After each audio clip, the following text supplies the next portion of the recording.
Our first tour today is going to be with one of our fabulous farmers here in Arizona, and her name is Amber Owens, and she is going to introduce you all to a little different world of pollen. Most people, when they hear of pollen, of course, you think of bees. But today we're going to hear about pollen from a little bit different take. So Amber, thank you so much for joining us today. I have your screens going, so I'm going to turn it over to you.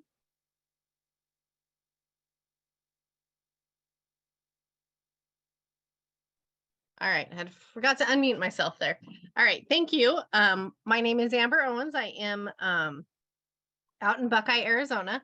And so we do kind of travel the state though for some of our collections. So we do get around a little bit, but so yeah, we collect pollen, which is a bit interesting. This is my family, my husband, and the pollen collection started with his grandpa. And so this is really kind of his family's thing that I took over. And those are our three boys that we adopted several years ago. So they like to try and help when they can too, but it's a lot of fun. Keeps everybody going and busy. So let's see. So again, like I said, it started back with my husband's grandpa and a long time ago. So this was like an old school piece of equipment that they had that they were vacuuming pollen with out in a field. And so it's been passed down. I started working with my mother-in-law when I was in high school and kind of started at the ground up and learned everything. And then as they retired, we took the business over and have continued it on. And so here there, you can kind of see it's a really old picture, so it's hard to see, but it's very interesting, some of the processes. And so we'll get into more of those as we go along. So first of all, why do we collect pollen? I don't know if you've ever gone to the dermatologist or to the allergy doctor and, had the little scratch test or had allergy shots. That's what we collect the pollen for. It's used to make those tests to see what you're allergic to. And then it creates the serum that you're given the shots to, fight your allergies. Now there's oral pills that you can take, that type of thing, but it all comes from pollen. That's kind of how, your body can combat it, is you have to build up your immunities and your resistance to it. So that's why we collect pollen. Okay, so what pollen do we need? We focus on native Arizona plants. We collect a lot of desert trees and bushes. We do some juniper and a few things up north. Some of our ragweeds we travel all over the state for. So we use a wide variety of pollens that are pretty much native to Arizona or are found abundantly here in Arizona. All right, so here's just a sampling of some of the plants. The first one you can see we're, using it to identify the plant. That's a saltbush. It's a weed that grows around here. We've got mesquite trees, juniper trees. We've got another saltbush plant. There's 4 different saltbush varieties that grow in our area, in our desert. What we call a rabbit bush or a triangle bursage is down there in the bottom corner. There's a desert broom, which is the same bush that you saw the picture of my family. We were in front of it, just wasn't blooming at the time. So there it is in full bloom. And then we've got 3 different species of pigweed, careless weed, amaranthus, redroot. You'll hear it called lots of different things. We have 3 different species, and that's one of them there along an alfalfa field. So just to kind of give you an idea of weeds, bushes, trees, things that, are the same bush or same plant that bloom every year, or some, new ones grow every year. So that's just a sampling of some of the ones that we collect. So some of the different ways that we collect these pollens are in these pictures right here. You can see what referred to. The first one is hand snapping. So she's getting that's a juniper tree. And so we're just taking the ends of it off. I think there's a video soon that you'll see. Then we've got hand clipping where we're clipping the plants out of the tree or the blooms off the tree. And then where I'm vacuuming a salt bush. And so depending on how the pollen spreads, if it's spread by wind, then we can vacuum it, which is like the salt bush does. So you'll see those pollen just kind of poof and blow, and then it goes on to pollinate and create seeds.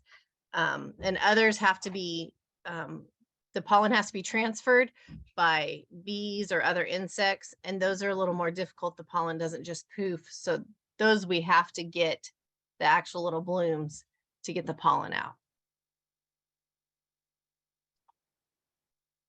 Okay, so here's a video of the hand snapping. So they're just grabbing the blooms and just snapping them off the tree. That's a mesquite tree. And you can see it's very labor intensive because you got to grab each one and pull it off. So we collect it, put it in a bucket or a box, depending on what we have with us that we're collecting. Some things, a bucket is easy because it's a handle. Sometimes we use a box because it breathes a little better. But snapping them off and filling the bucket. So this one is hand clipping. This is a ragweed. So this is up around like Stoneman Lake area. And you just kind of grab it. And I've got their knife in my hand, and we're just cutting the top off and dropping it in the box. And so that would be, hand clipping of the weed or a plant that's low to the ground. Sometimes we use, hand pruners. Sometimes on the trees we'll have to use, tree poles to clip them down. But. And Amber, you keep saying we. Who is we, or how many employees do you have? Okay, so good question. Some things, it kind of depends on what we're picking. Sometimes it's myself or my husband or my mother-in-law or, just a few in the family. We do have a crew that has picked their father or older generations picked with my husband's grandpa. And so on some things where we need a lot or our window is really small to collect, we have a crew that goes out and helps collect for us. So it could be anywhere from 2 people collecting, because usually we don't go by ourselves, you need the buddy system for safety. Or there could be 10 or 12 people that are collecting a specific plant.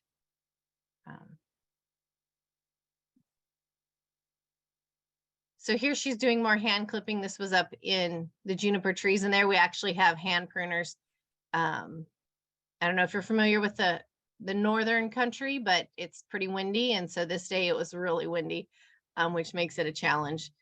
Juniper can be vacuumed, but your weather conditions have to be just right, so that otherwise you tap the tree and all of your pollen flies away. So if you look there on the tree, there's those little kind of brown, orangish little blooms on it, and the pollen is inside the ribs of the bud there. So it takes a lot of boxes to get much pollen. So again, these are just some of the others, the salt bush, the mesquite, the salt cedar. And on the mesquite and the salt cedar, you can kind of see, if you look close out there on the ends of those tips are teeny tiny. The pollen's out there teeny tiny on there. And so it takes a lot to get much amount of the actual pollen. So this vacuuming, it's not super clear, but you can kind of see it's kind of hazy around where the vacuum hits. And so it's knocking the pollen off of the plant and then sucking it up into the vacuum. So it's, I definitely get my steps in on those days, or whoever's vacuuming gets their steps in.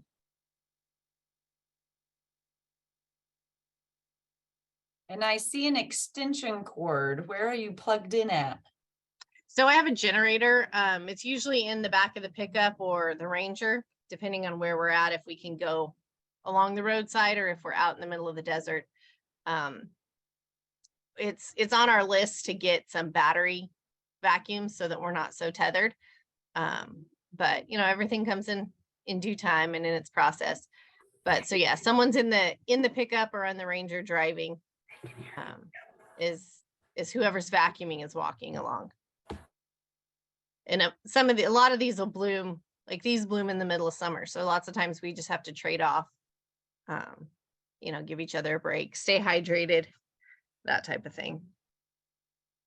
And we've had a couple of questions come in, Amber. So Sure. one of the first questions is from Deborah, and she said, I thought testing for allergies with pollen was a relatively new medical test. Is that true?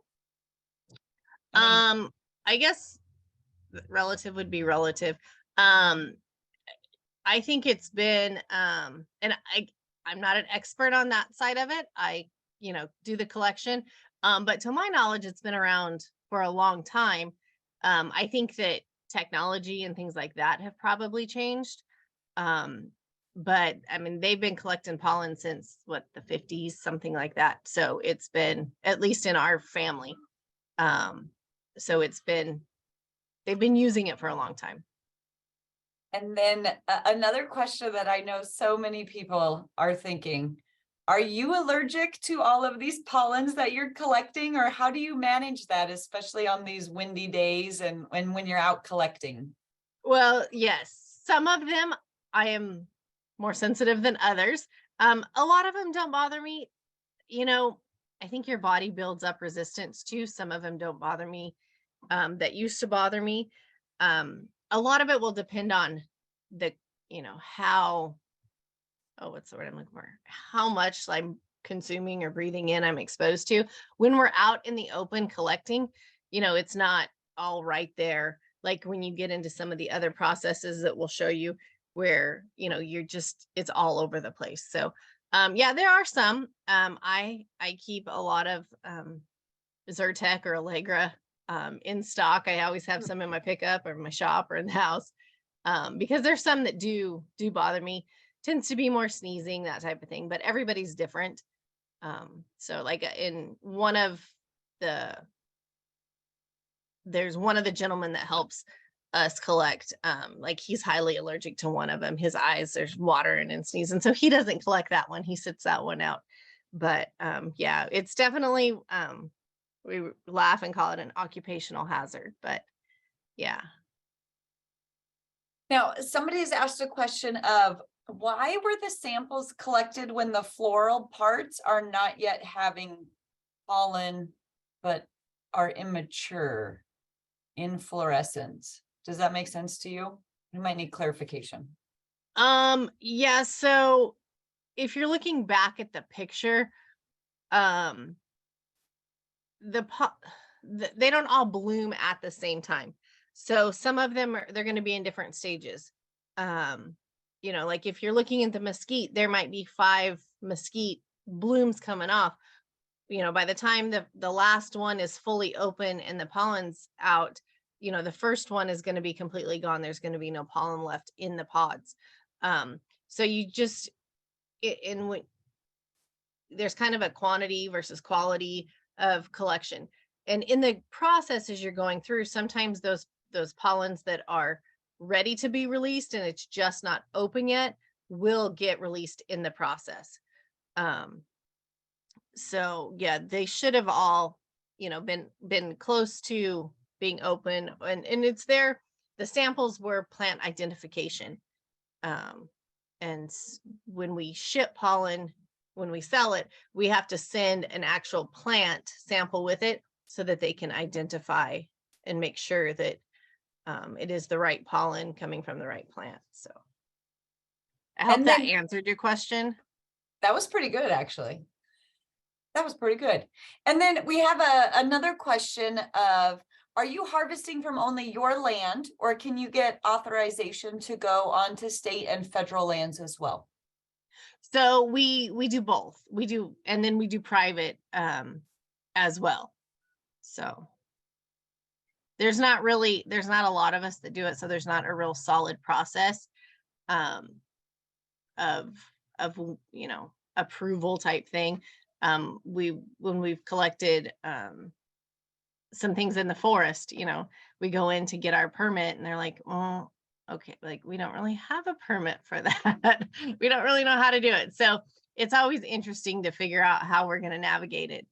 But yeah, we collect from all different places. And then we have a teacher who's wondering if it's true that by using Arizona honey, you can build your resistance to the effects of those local allergens. So again, I'm not an expert in that, and I'm not a doctor or anything, but yeah, I have heard that is, and I know that there's a lot of people that do that, because in that honey is some of the pollens, and so by exposing yourself to it in those small doses, you're building your resistance. That's why they encourage you to use like local honeys or honeys in your area, because then that's building your resistance up to those. And I've even heard of people buying the honeycomb from the local area and just chewing on it as well. Yeah. So there's definitely a lot of discussion out there about that. Yeah. Yep. All right. So what happens to the pollen once you've picked it, clipped it, or vacuumed it? All right. So it's got to be dried so that we can process it. So in Arizona, we're very fortunate that we have so many sunny days, and we do the majority of our drying of our blooms outside in the sun. Many other states have to build actual facilities to dry in, to like dehumidify and that type of thing. But we can dry usually within 12 to 24, at most 36 hours.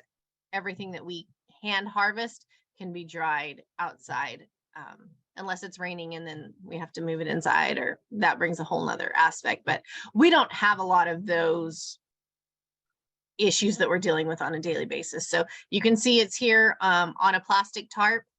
We were experimenting with colors. If it dries faster on a dark, like the black tarp or the gray tarp.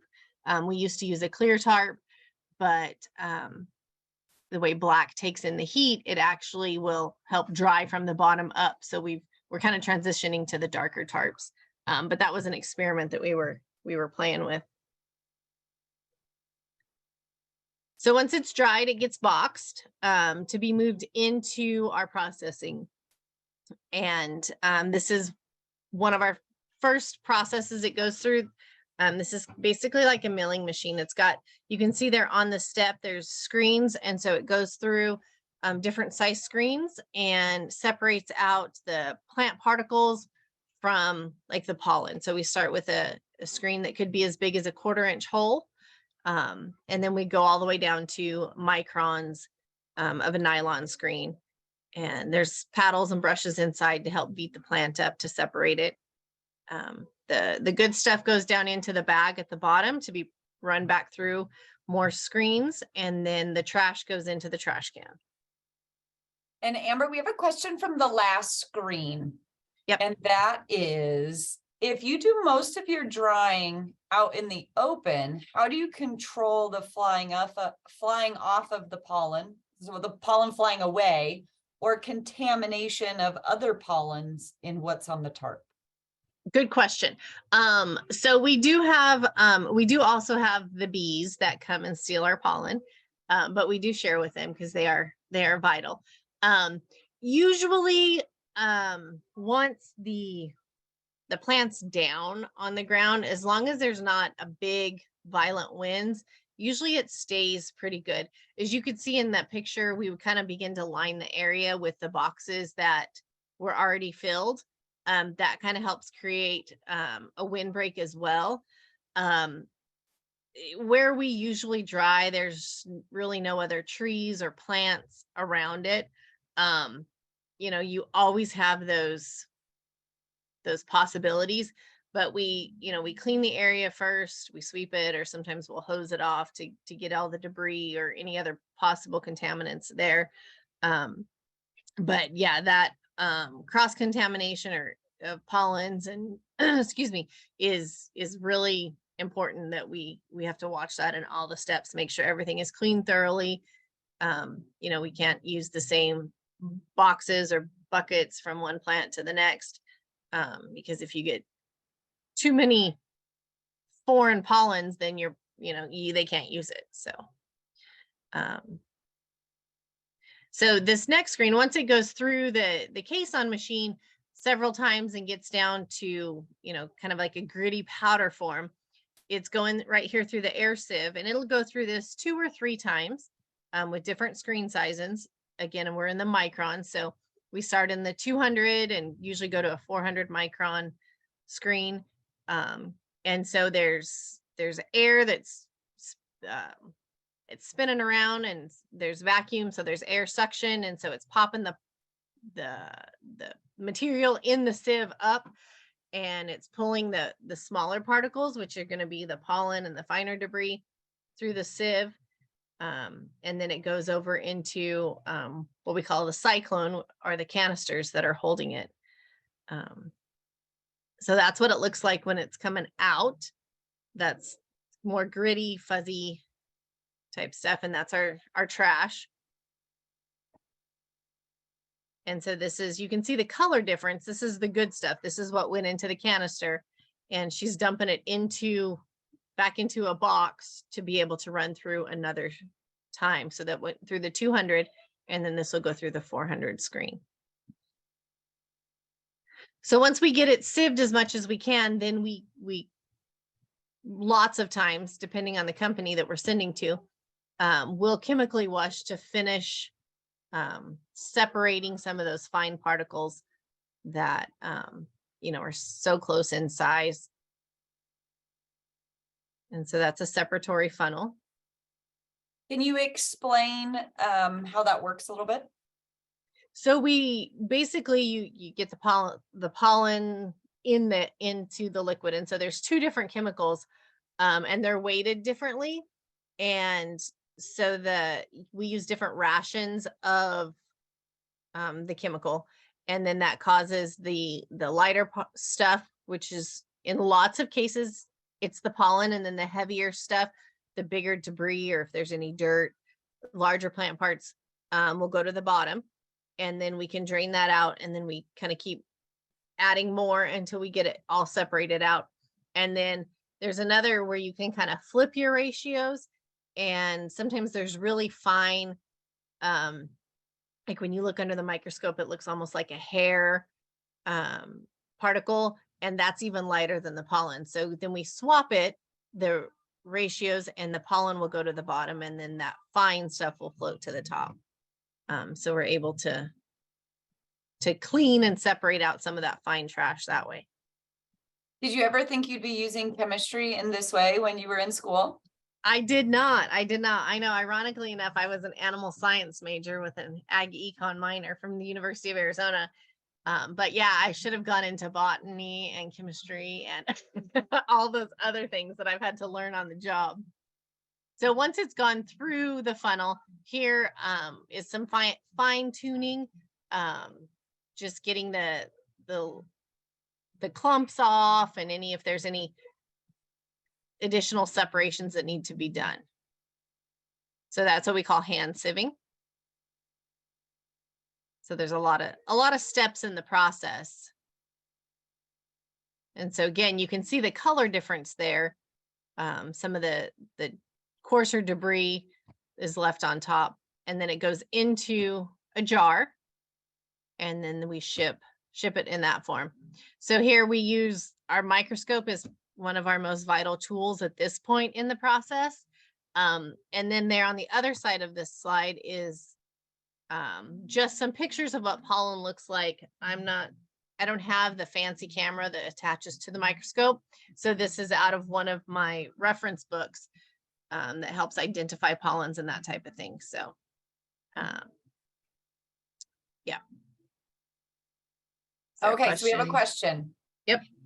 What is the ratio of weight loss from rough product to final refined pollen? Oh gosh. So we collect in pounds. Sometimes, we'll be upwards of I think that every once in a while we'll collect, like, we could actually say we've collected literally a ton of, because it comes in wet and so it weighs more.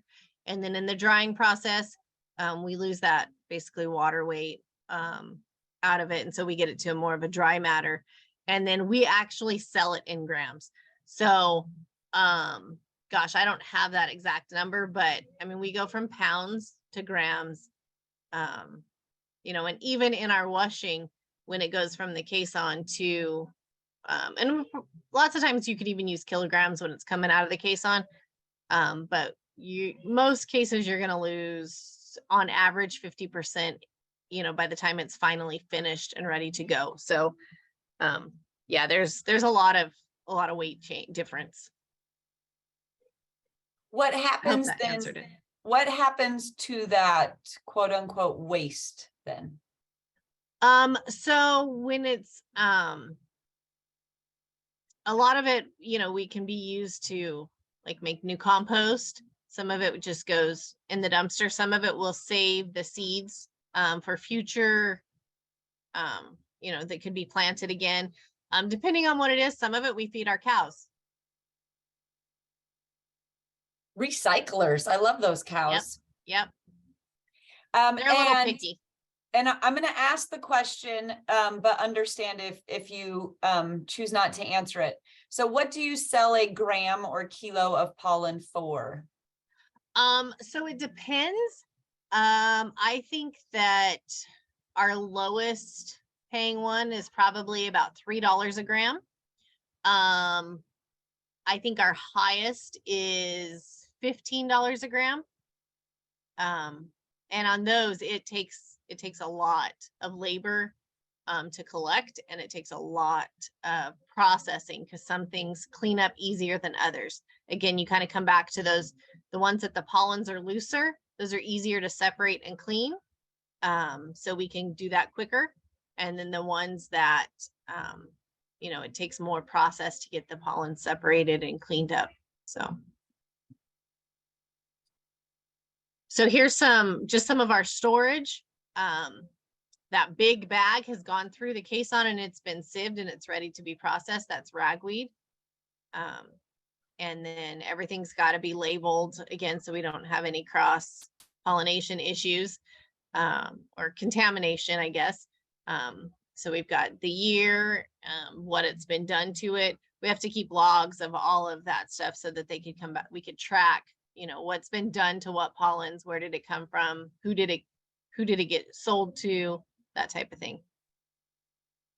Can you give an example of a pollen that might be $3 and a pollen that might be $15 per kilo? Okay. All right, let me think. So in the $3 range, would be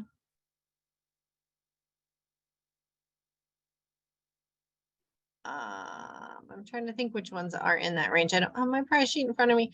They're going to be the ones that are easier to collect and process. So usually some of our salt bushes, trying to think what else.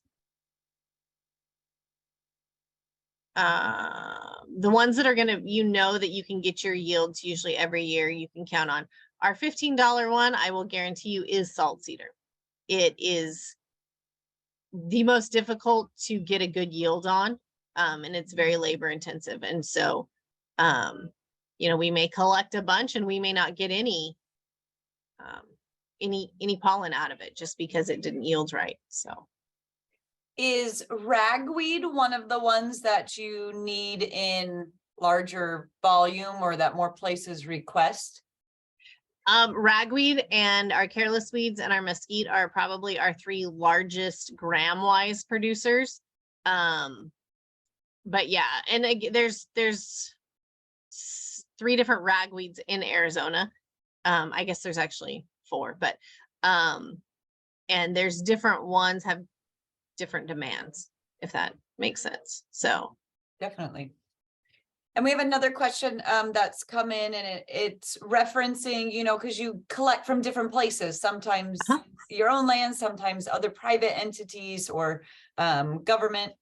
So the question is, do you have to pay anything to the landowners, government or private, to be able to collect on their land? Not usually.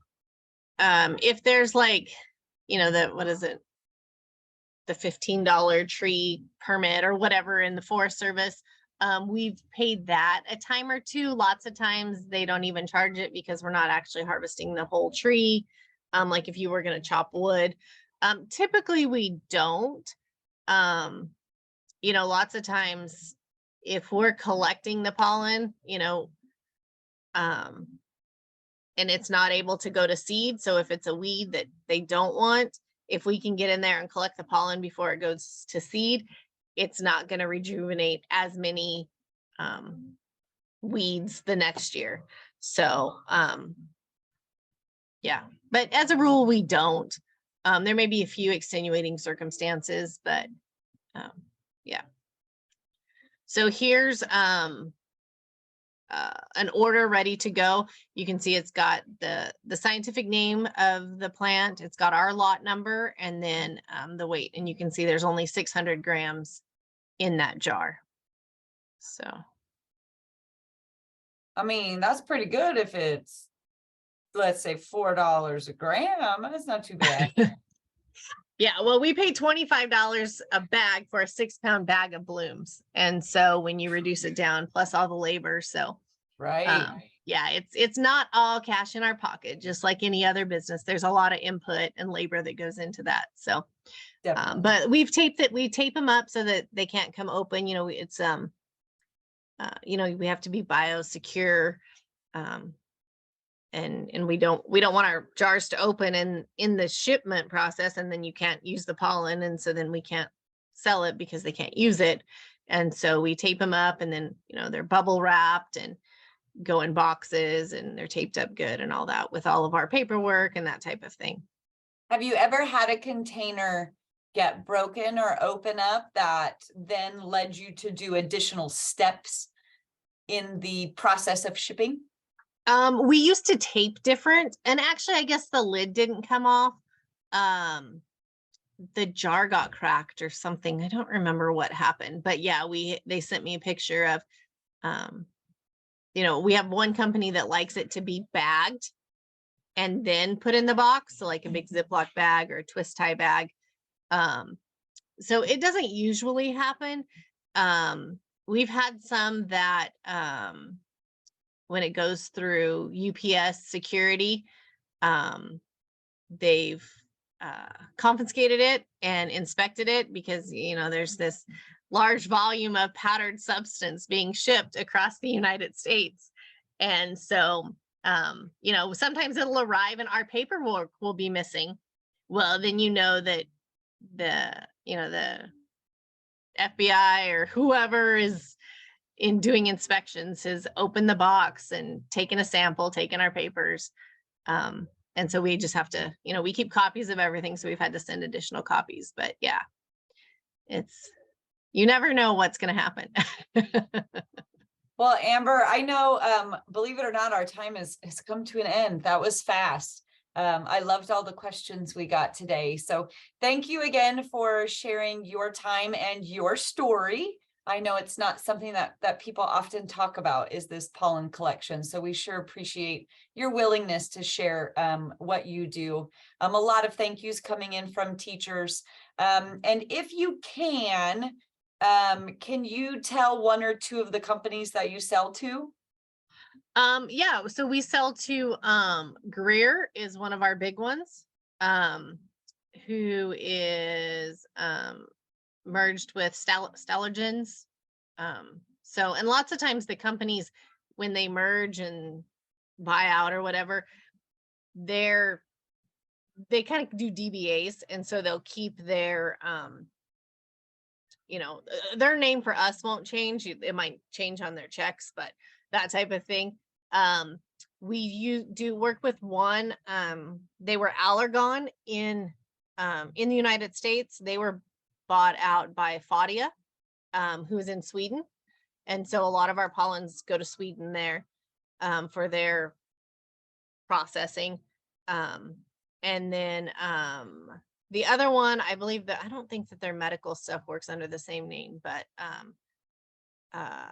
we have a couple other small ones, but our other big one is ALK, Source Materials, and they have a parent company that they transition to. So yeah. Very cool. Well, thank you again. I hope before you hop off, you'll pop into that chat to see all of the wonderful things the teachers are saying about their time with you today. So as always, appreciate you and catch up with you soon. All right. Thanks. You guys have a great rest of your day.